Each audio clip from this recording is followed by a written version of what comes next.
I'm going to show you how to change a thumbnail on a YouTube video.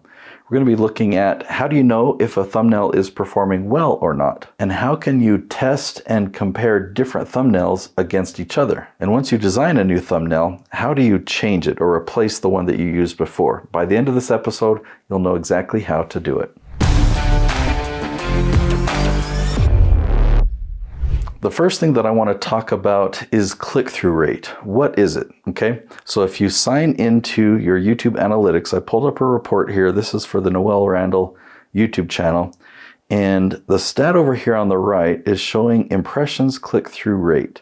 So this top video has a click-through rate of 6.0%. This one 6.2, this one 4.9. Let's see, it looks like the highest one here is 6.3. And so what it's giving me is an average of 5.5% across the channel. Each video has a different click-through rate.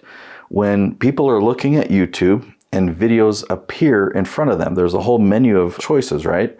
Those are called impressions.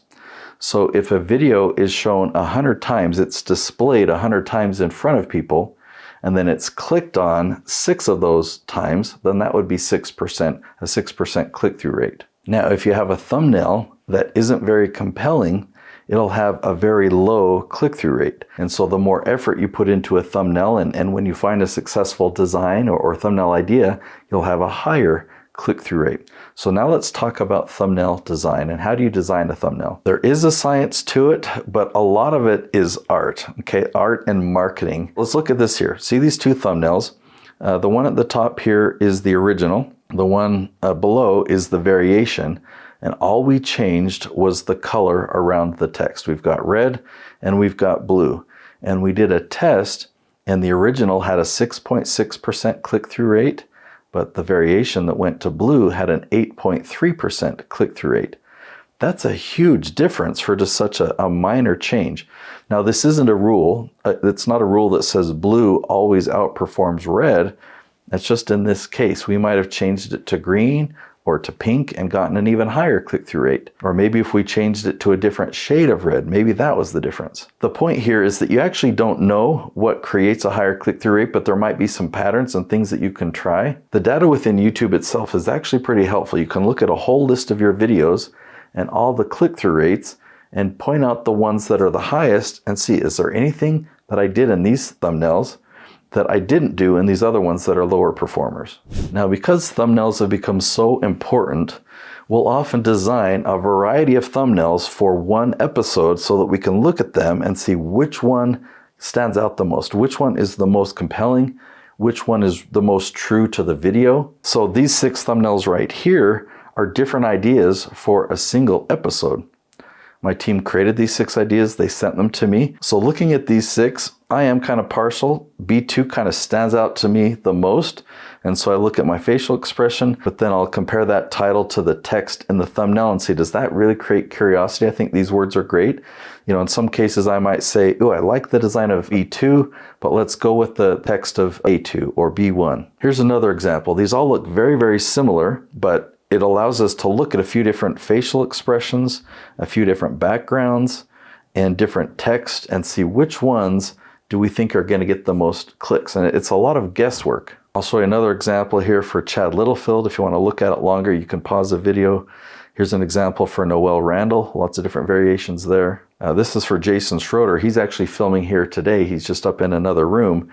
But we created 9 different thumbnail ideas for this video so that we could try and get it right. Now, in the last year, YouTube has added a feature where you can test multiple thumbnails. You can upload 2 or 3 different thumbnails, and YouTube will rotate them and see which one has the highest click-through rate. So this video right here for Nicolene Peck, she's a parenting expert. We ran the test. Now, I think I remember that the results were kind of inconclusive, but here's where you go. You click on View Test Report, and yeah, up here it says this test finished without a conclusive result. So I wish that it would have been a different example, but you can see all 3 of these thumbnails were similar, except for we just had a little bit different text. Now we can run the test again, but for whatever reason, either these thumbnails were just so close or the volume of views on this video wasn't enough that it was statistically significant. Let's just assume that this thumbnail had a low click-through rate and we wanted to try another option. You'll just scroll down here below the description where it says thumbnail. When you hover over it, these three dots appear and you can click on test and compare. So it shows the original thumbnail, but I could click that plus sign and it will navigate to upload a second thumbnail if I want to do 3 at a time.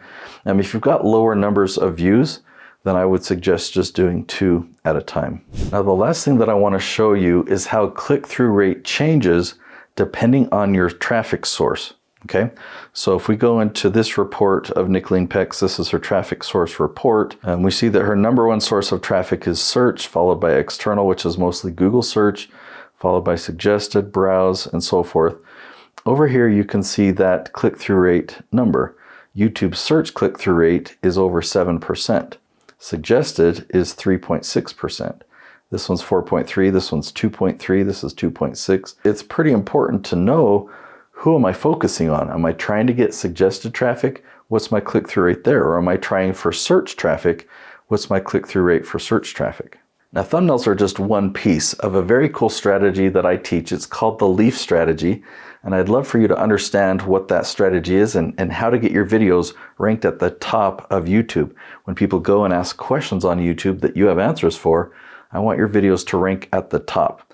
So I'll link to another video right over here. It's called the YouTube SEO Secret Strategy. Go watch that video next.